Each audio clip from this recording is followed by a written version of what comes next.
Welcome back, Focus Learners. Okay, so today we've got a seriously ambitious explainer for you. We are going to compress literally thousands of years of human history into one giant, interconnected relay race. We're talking the rise of empires, the wildfire spread of world-changing ideas, and how the moves our ancestors made set the stage for the exact world we're living in today. Basically, think of this as the ultimate human highlight reel, laid out clearly from start to finish. Let's get right into it. And we are kicking things off with a 3,500-year-old Canaanite lice comb. I know, you're probably wondering, why on earth is a hygiene tool so important? Well, because this little comb features the very first known use of our alphabet. Before this, people wrote using these incredibly complex pictures and symbols. But the Canaanites and Phoenicians had this absolute light bulb moment. What if you assigned sounds to letters? Like an ah sound for ox, or a ba sound for house. Put those together, and boom, you've got words. It was such a game changer that basically the whole world ended up copying it. And this is a massive deal, right? Because that exact leap is the foundational code for how we communicate, share knowledge, and honestly, build modern society. To keep us from getting lost in this massive timeline, here's our game plan. We're making 5 big leaps today. First, the cradles of civilization, then classical empires and ideas, onto the Middle Ages and Mongols, through exploration and reformation, and finally, wrapping up with industry, empire, and tensions. All right, jumping into part 1, cradles of civilization. This is the starting line, where the earliest organized societies started popping up around the rivers in Iraq and Egypt. Now, as these cities formed, a leader named Sargon looked around and realized having a different king for every single city was pretty inefficient. So he started conquering.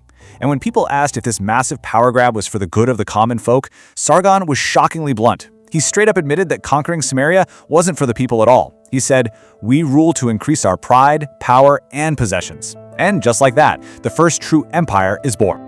Things moved incredibly fast in the ancient world.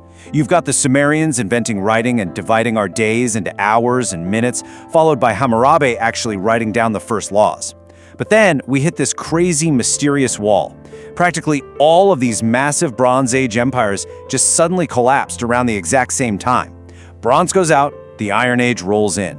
And with all those major powers suddenly gone, a huge power vacuum opened up. That gave seafaring groups like the Phoenicians the perfect opportunity to sail everywhere, build new cities, and spread that revolutionary new alphabet we just talked about. Passing the baton right into Section 2, Classical Empires and Ideas. Now, while these expanding classical empires were doing brilliant things like inventing paper, establishing democracy, and building massive road systems, their everyday habits were, let's just say, a bit different from each other. Take personal hygiene. The Chinese were the first to use actual toilet paper. Meanwhile, the Romans, they were wiping with sponges attached to sticks. The Greeks, and this sounds terribly painful, used broken clay pots. And over in India, they opted for a much cleaner, water-based method. It's just a funny, incredibly humanizing detail when you're thinking about these towering historical figures. It was also a massive era for thought. The Greeks were busy birthing the philosophies of Socrates, Plato, and Aristotle, while also conquering huge chunks of the world under Alexander the Great. But not every ruler was exactly a brilliant philosopher. Enter King Antiochus. This guy literally and hilariously declared that he was the god Zeus in human form, demanding total worship. When a Jewish man naturally refused because of his faith, Antiochus threatened to force him to eat a ham sandwich.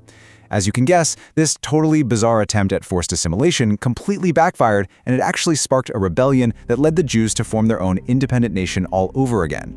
So, Alexander the Great dies, proving he definitely wasn't a god, and his generals immediately start fighting and dividing up his massive empire. Which brings us to the ultimate historical question: who exactly gets to rule the world now? Well, over in the East, the Parthians started aggressively taking over, and in the West, this rising superpower you might have heard of, the Romans, began fiercely expanding their borders.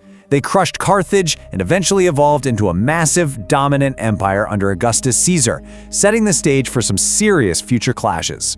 Which brings us to our third era, the Middle Ages and Mongols. At this point in history, the idea of isolated, disconnected regions is basically gone. Massive, totally different groups of people are colliding on a global scale. In the Middle East, a massive cultural earthquake happened.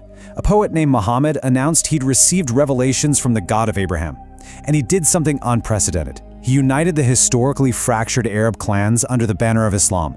But you know who really hated this? The local businessmen in Mecca. See, Mecca was basically a massive tourist trap for people worshipping stone idols, and they realized that if everyone switched to one god, their profits would completely tank. But despite the businessmen freaking out and pushing back, the newly united Arabs moved fast and quickly established an empire bigger than anything the world had ever seen. Meanwhile, way up north, you've got a totally different kind of expansion. The Vikings are just bursting out of Scandinavia, raiding, stealing stuff, and settling literally everywhere from Russia to England and all the way to North America. They were also master manipulators who pulled off one of history's greatest real estate scams. They found this freezing, completely ice-covered rock of an island and intentionally named it Greenland just to trick people into moving there. And when people called them out on the scam, their excuse was basically, hey, give it time, geopolitics and the climate will make it hot eventually. While that's happening, charging out of Central Asia, Genghis Khan and the Mongols pull off the absolutely unthinkable. They conquer twice as much land as Alexander the Great, and then they double it again. It's staggering. But this level of unprecedented, hyper-fast global connectivity had a really terrifying downside. All that massive movement of people and goods across the Eurasian steppe, it's highly likely that's what brought the Black Death right into Europe. Think about this. That plague wiped out a staggering 1/3 of the entire European population. Literally 1 in 3 people. It completely and permanently altered the trajectory of Western history. Moving on to Section 4, Exploration and Reformation. After the absolute devastation of the plague, we hit this huge turning point. Global isolation is dead and gone forever. We've got a cultural renaissance booming, and Gutenberg invents the printing press, which is huge because it democratized information and directly paved the way for modern science. But the real driver of this era? Money. Everyone wanted wealth. The Portuguese wanted a way to get spices without dealing with the old, expensive overland Silk Road, so they took to the oceans.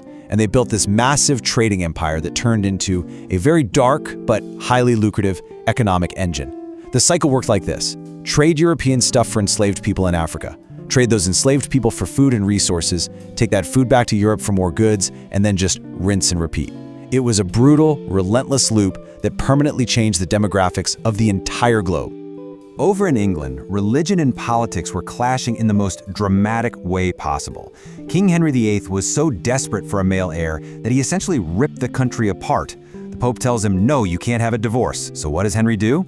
He literally changes the entire country's religion to Protestantism just so he can legalize the divorce himself.